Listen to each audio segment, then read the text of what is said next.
Cinderella.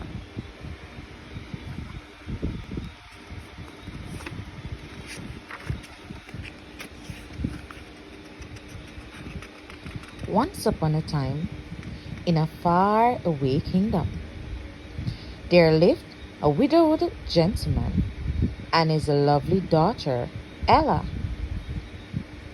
Ella was a beautiful girl. She had golden hair, and her eyes were as blue as forget-me-nots. The gentleman was a kind and devoted father, and he gave Ella everything her heart desired. But he felt she needed a mother, so he married again, choosing for his wife a woman who had two daughters. Their names were Anastasia and Drusilla.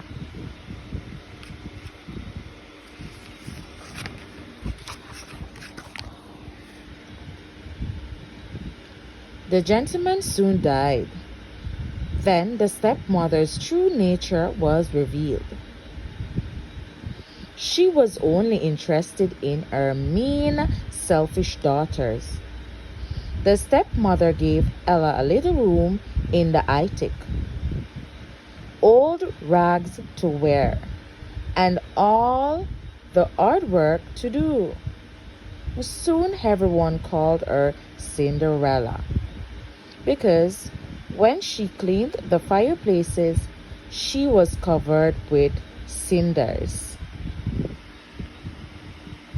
But Cinderella had many friends.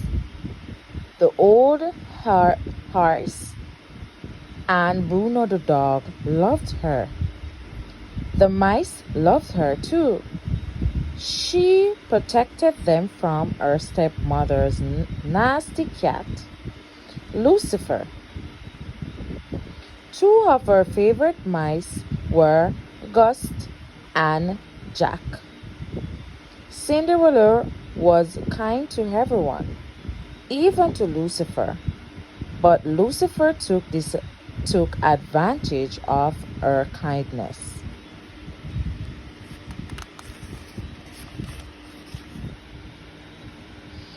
Lucifer liked to get Cinderella in trouble. One morning, he chased Gust onto Anastasia's breakfast tray. She screamed and blamed Cinderella. "Come here," the stepmother said to Cinderella. "The windows, wash them, then scrub the trays."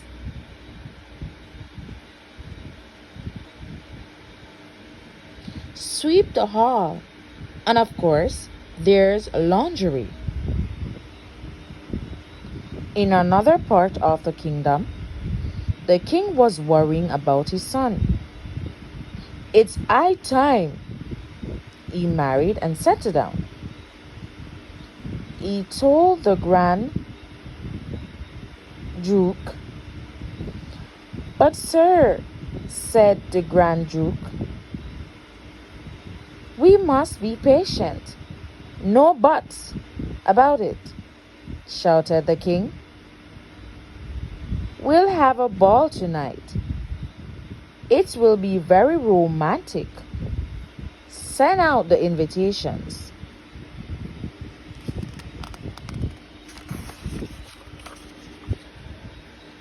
When the invitation arrived, Cinderella's stepmother announced, "There's a ball in honor of the prince. Every eligible maiden is to attend."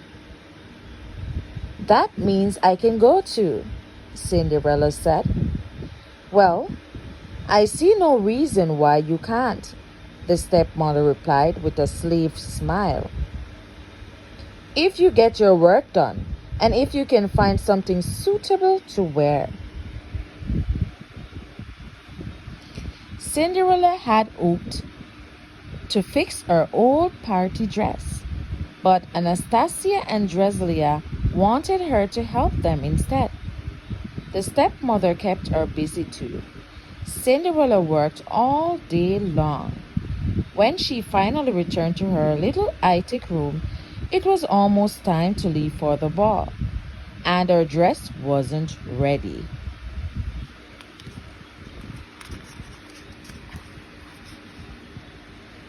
But the loyal mice had managed to find ribbons, sash, ruffles, and bows.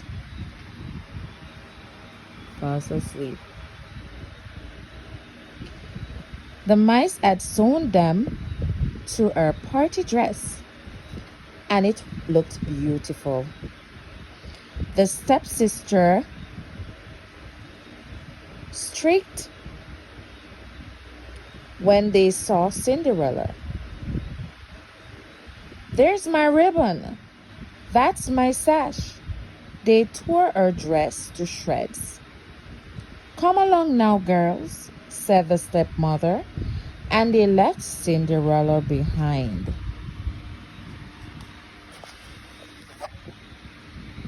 Cinderella ran into the garden. She wept and wept. Suddenly, a hush fell over the garden, and a cloud of lights began to twinkle and glow around Cinderella's head. "Come on, dry those tears," said a gentle voice. Then a small woman appeared in the cloud. "You can't go to the ball looking like that. What in the world did I do with that magic wand?"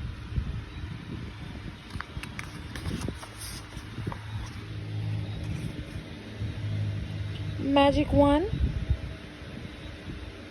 gasped Cinderella. "Then you must be your fairy godmother," the woman replied,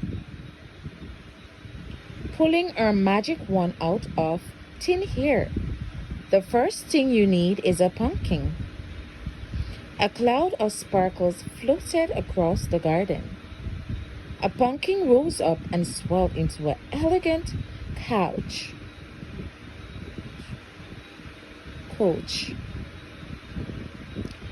The mice turned into horses. The old horse became a coachman, and Bruno became a footman. "Well, hop in, my dear," said the woman. "But my dress," said Cinderella. The fairy godmother looked at it. Good heavens! With a wave of her wand, she turned the rags into an exquisite gown. On Cinderella's foot were tiny glass slippers.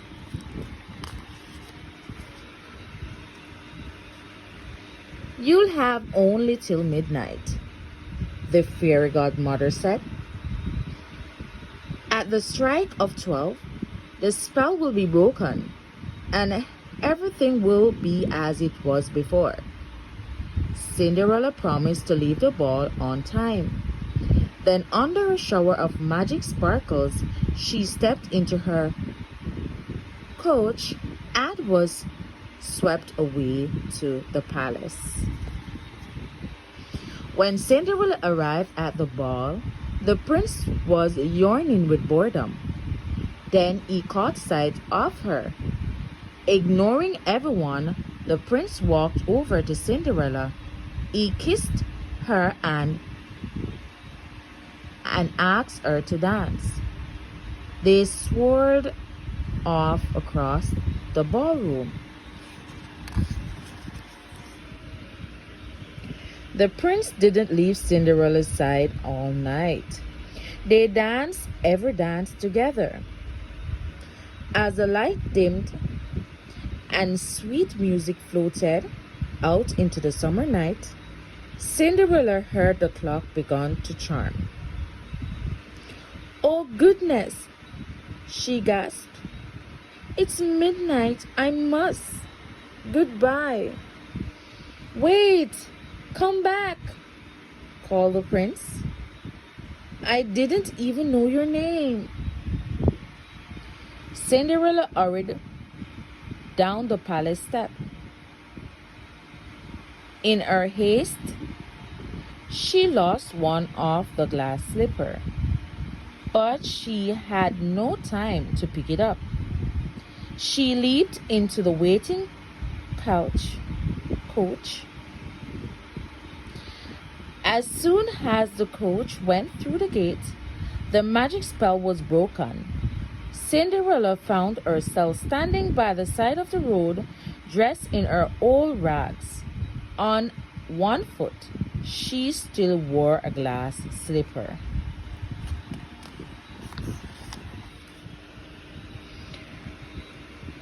Her coachman was an old horse again, and her footman was Bruno the dog. Her coach was a hollow pumpkin, and her horse were full of her mouse friends. They looked sadly at Cinderella. They all hurried home. They had to be back before the other returned from the ball. The next day, the stepmother told the girls that the great Duke was coming to see them. He's been hunting all night for the girl, the one who lost her slipper. That girl should be the prince's bride. Cinderella smiled and hummed a waltz that had been played at the ball. The stepmother became suspicious. She locked Cinderella in her room.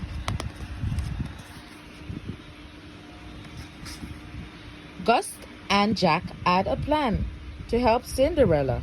While Anastasia and Drusilla tried to squeeze their big foot into the little glass slipper, the two mice sneaked into the stepmother's pocket. They got hold of the key, tugged it upstairs, and unlocked the door. Cinderella rushed downstairs to try on the glass slipper. "May I try it on?" Cinderella asked. The wicked stepmother fumed. She tripped the footman who was holding the glass slippers. It fell to the floor and broke into 1,000 pieces. "But you see," Cinderella said, reaching into her pocket, "I have the other slipper." She put it on, and it fit perfectly.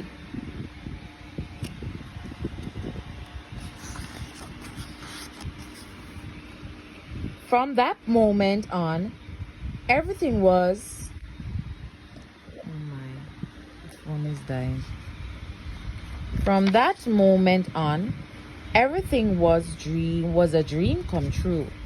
Cinderella went off to the palace with the happy Grand Duke. The prince was overjoyed to see her, and so was the king. Cinderella and the prince were soon married. In her happiness, Cinderella didn't forget about her animal friends. They all moved to the castle with her.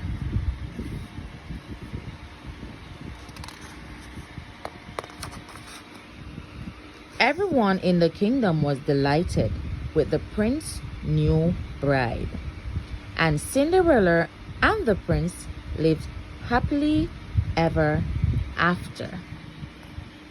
The end.